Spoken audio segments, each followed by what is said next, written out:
기도하겠습니다. 하나님 아버지, 사도행전 말씀을 통해 주셨던 그 주님의 음성을 잊지 않고 오늘을 살게 하여 주시옵소서. 예수님 이름으로 기도합니다. 오늘 묵상할 말씀은 사도행전 28장 29절로 31절 말씀입니다. 오늘로써 여러 달 전에 시작되었던 사도행전의 대장정의 여행이 186번째로 마쳐지게 됩니다. 누가가 사도행전의 마지막을 바울의 어떤 모습으로 매듭지었을까요? 누가는 바울이 죄수로 로마에서 마지막 생을 마치기까지의 2년의 시간을 무엇을 하며 살았는지를 마지막 두 절에 요약하며 기록하고 있습니다. 먼저 바울은 로마에 도착하여 감옥이 아니라 로마의 변두리의 허름한 집에서 머물도록 허락을 받았습니다.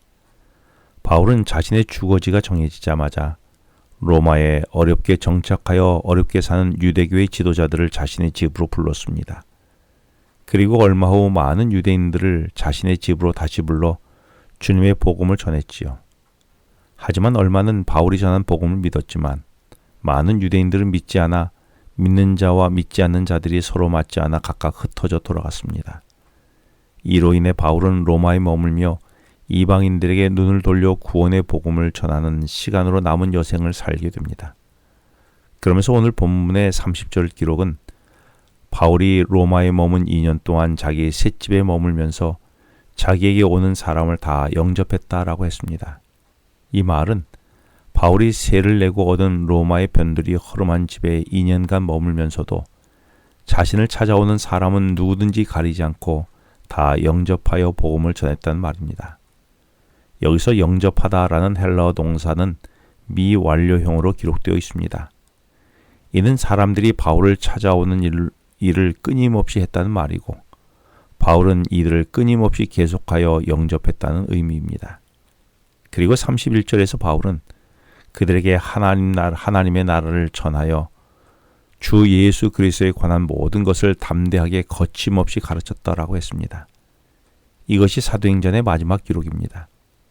이 말씀은 바울이 사도행전이 끝나기까지, 아니 자신의 생명이 끝나기까지 한 사람이라도 구원하고 더 많은 사람에게 복음을 전하기 위하여 전력을 다하는 바울의 모습을 생생하게 확인할 수 있습니다.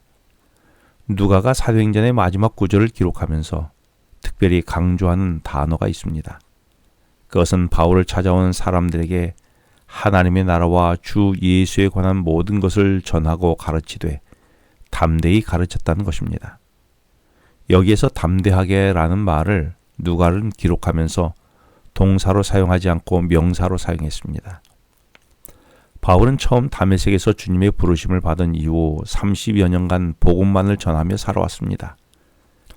30년간 오직 한 일을 해왔으니 복음을 전한 일에 얼마나 베테랑이 되었을까요? 아마 바울은 복음의 내용을 토시 하나 틀리지 않고 눈을 감고서라도 복음을 전할 수 있었을 것입니다.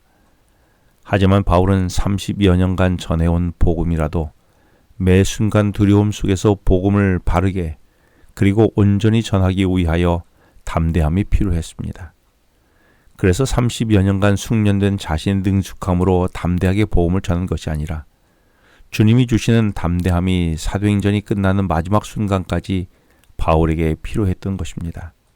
왜냐하면 인간에게는 죄성에 찌들어 살아가고 있기 때문에 그 죄성에 묻어 살아가려는 경향이 있습니다.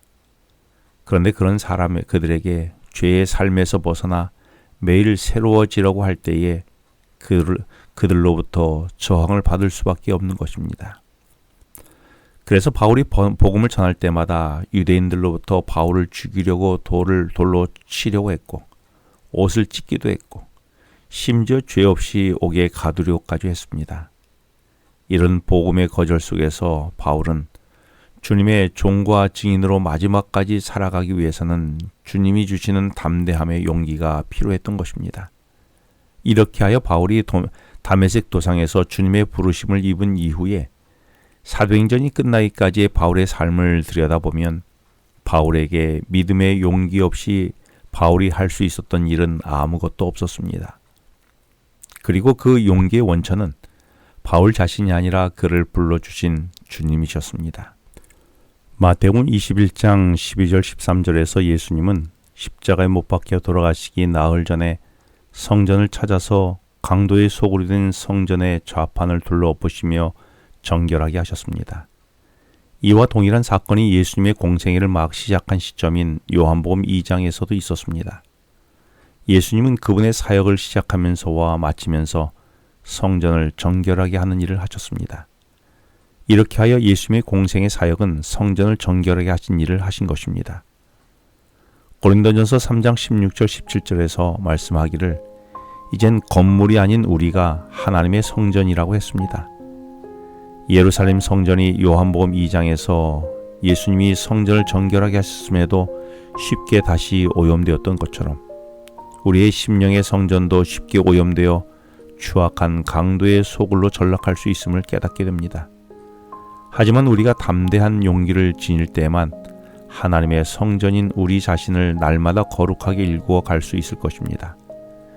예루살렘의 정화를 위해서 담대함의 용기가 필요했듯이 오늘 내 성전이 거룩하기 위해서는 용기가 필요합니다. 담대함의 용기 없이는 죄성에 찌든 일상의 익숙함에 안주하려는 나 자신을 결코 이길 수 없을 것입니다. 그리고 주님이 주시는 담대함으로 때로 세상의 반대에 부딪혀도 용기를 내어 거침없이 복음을 나누는 오늘의 내가 되어서 그 과정의 이야기가 이어지는 사도행전 29장의 이야기를 지속적으로 기록되어야 하지 않겠습니까? 기도하겠습니다. 하나님 아버지, 저의 마지막 생이 마쳐지기까지 주의 복음을 전하는 자로 살게 하여 주시되 주님의 담대함으로 그 사명을 감당하게 하여 주시옵소서. 예수님 이름으로 기도합니다. 지금은 개인 기도 시간입니다. 오늘 주신 말씀을 묵상하면서 주어진 기도 제목과 개인 기도 제목을 놓고 기도하시겠습니다.